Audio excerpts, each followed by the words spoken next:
Alhamdulillah, nahmaduhu wa nasta'inuhu wa nastaghfiruhu wa nu'minu bihi wa natawakkalu alayhi. Na'udzu billah min shururi anfusina wa min sayyiati a'malina. Man yahdihillahu fala mudilla lahu wa man yudlil fala hadiya lahu. Wa nashhadu anna la ilaha illallah wahdahu la sharika lahu wa nashhadu anna sayyidina wa maulana Muhammadan abduhu wa rasuluhu. Amma ba'd, a'udhu billahi minash shaitanir rajim. Bismillahir rahmanir rahim. Wa laqad yassarna al-Qur'ana liz-zikri fahal min mudakkir. Sadaqallahul azim. Rabbi shrah li sadri wa yassir li amri wahlul 'uqdatam min lisani yafqahu qawli. Dear listeners, what I want you to pay attention today is that Allah SWT, after giving us all the blessings and all the kindness in this world, He has also given us the Holy Qur'an. And Holy Qur'an is the living miracle of today's time. It's the living guidance which is out there for humanity. And this ayah which is read from Surah Al-Qamar, the Lord Allah has repeated this verse in the Holy Qur'an 4 times. وَلَقَدْ يَسَّرْنَا الْقُرْآنَ لِلذِّكْرِ فَهَلْ مِن مُدَّكِرٍ. Okay, we have made the Holy Qur'an easy for people. Is there somebody who will pay attention? Or is there somebody who will think about it? No? So this living miracle is available to us, but we don't read it, we don't go through it. Now, what it means to say that we have this guidance, people think that the Holy Qur'an is a book of history or it is book of science. No, it is the book of guidance. You cannot call it a book of science. Like, it is book of science. Ayah means science, S-I-G-N-S.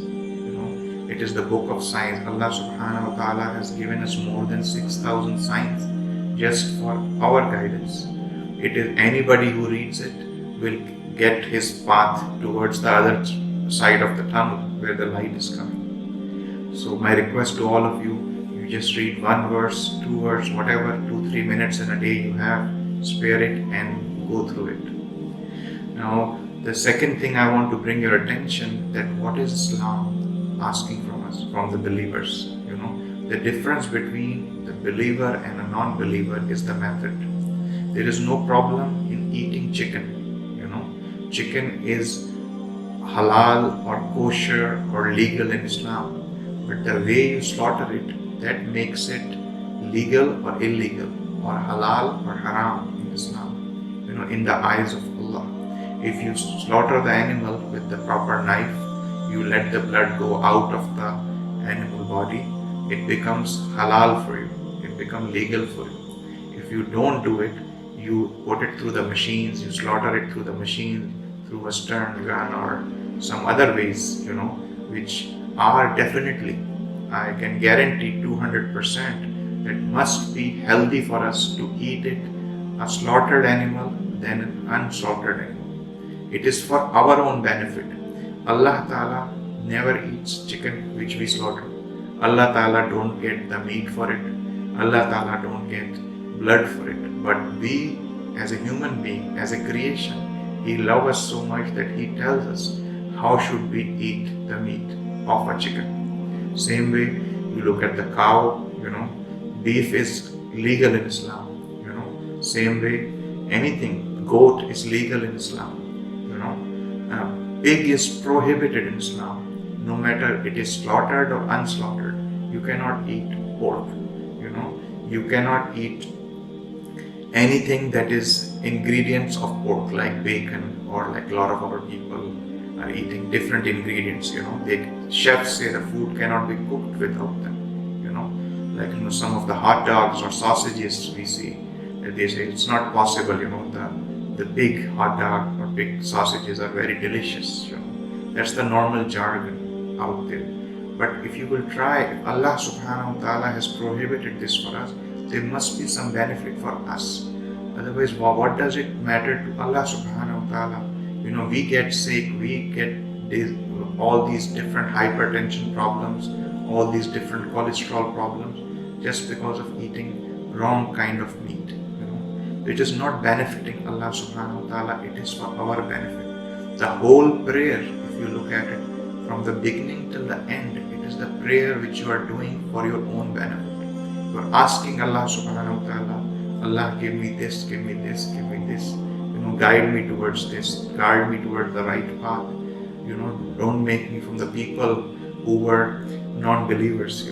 You are asking everything from Him for your own benefit. There's no benefit. When you say Allahu Akbar, it doesn't make Allah more great. So, for example, if you say and nowadays everybody says we should do yoga, we should do meditation, we should do walk, it's very important. When Allah subhanahu wa ta'ala say you should pray, and you should pray in the mosque 5 times a day, it is compulsory for a man to, if he has no health issues or no other issues, like no legal issues that he cannot go to the mosque, he should go 5 times a day to the mosque walking. The more steps he takes towards the mosque, the more rewards he will get. That if you take 1,000 steps, there's more rewards. If you take 2,000 steps, there's further rewards. Same thing. What do you do in the prayer? You're sitting the same way if you compare it today. Today's meditation, yoga, all it is derived from the prayers. But these people will not guide you towards the right thing. They don't want to make Lord Allah happy. They want to make their own pockets happy, their own financial goals happy. And they want to be richer for a temporary world. They are ruining our permanent world. So my request to all of you, if you will follow the guidance of Allah subhanahu wa ta'ala, you will be healthy, wealthy and happy in this world and the world after.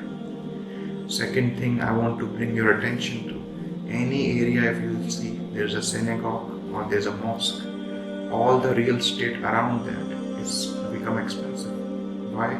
Because the Muslims and Jews, they know that when they will walk towards the synagogue or the mosque, it will be more rewarding for them. Because Allah subhanahu wa ta'ala has told that you should walk towards the mosque. As many steps as you take, more and more reward. What it becomes, you become healthy. You're physically healthy, then you're becoming spiritually healthy. So all we have to remember that we have a divine element in us. We are not only meant for this world. This body of ours is made of the soil which is taken from this earth, and we have been given a divine spirit in our own self which came from Allah subhanahu wa ta'ala. If we follow the materialism today, we start running over about making food money, housing money, car money, fuel money, tuition money, insurance money, stocks, bonds, 401ks, IRAs. These are definitely, you can say, important part of life, but this is not the real life. You should give them importance as much as they need to be important. The main purpose of the life is the afterlife. We are focusing on the remote. I would like to give an example of a television. We are not looking at the television. We are still figuring out how to operate the remote, how the remote is nice, remote can do this, because we are seeing the remote. But we forgot the main purpose of the remote was to turn on the television. That will make the television work. We purchase the remote so we can operate the television. That's the reason we came into this world, so we can earn our next life better. Our main purpose is not this life. Our main purpose is after this 120 years life which we pass here, the billions of year life after this life, which is dependent on this life. It is like a video game. The scores that you make or the points that you make in this game, you will get more benefit on the next world. One time you say Subhanallah wa bihamdihi, Subhanallah al-Azim, it is equivalent to donating 1 mountain of gold in the name of Allah subhanahu wa ta'ala. One time you say Subhanallah walhamdulillahi wa la ilaha illallah wallahu akbar.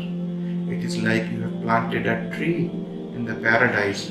And it is said by the Prophet Muhammad, peace be upon him, that the tree is such a big tree that horse is riding for 400 years and it cannot, the tree is still continuing, the shadow of the tree is still there. But these much big rewards are given to us, still we are after these things and we are not listening to the teachings of Allah subhanahu wa ta'ala.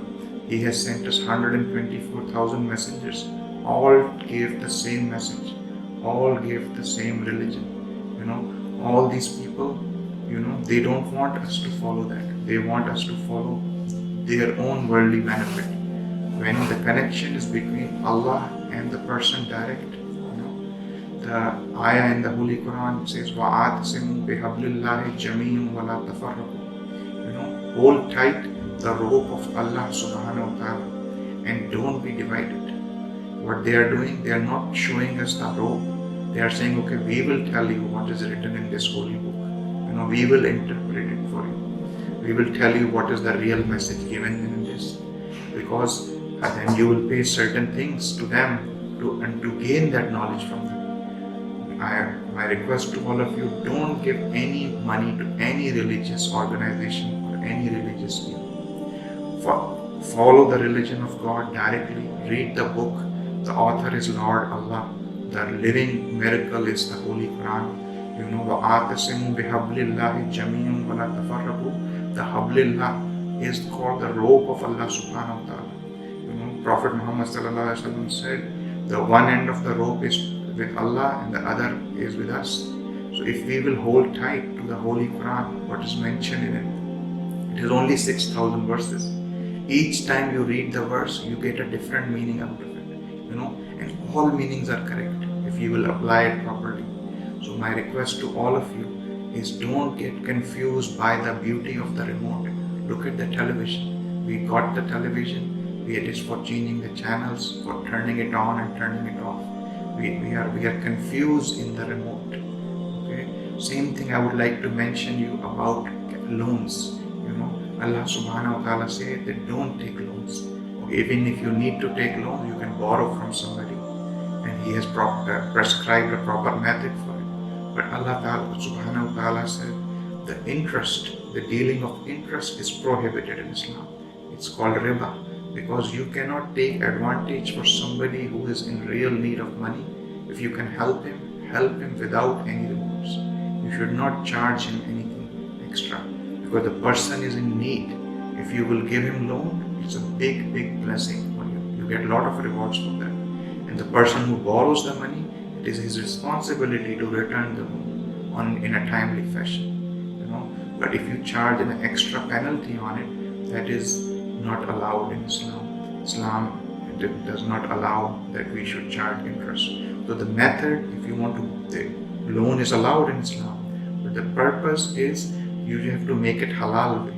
You cannot do it with interest. You can do it on a profit basis. You can take an investment from somebody and invest in a business and give him a share in the profit. You can make him partner in business. His working capital and your work. This is allowed in Islam. So all you need to do is change the way of thinking. You need to change the method you adopt, because the method is making it legal and illegal, halal or haram, allowed or not allowed. And if we take the allowed ways, Allah subhanahu wa ta'ala happy in this world and the world after. You will be blessed in this world and the world after. And what else we want from Allah subhanahu wa ta'ala. So I pray all of us follow the guidance of Allah subhanahu wa ta'ala, and He help us towards this path. Subhana rabbika rabbil izzati amma yasifun. Wassalamun ala al-mursalin. Walhamdulillahi.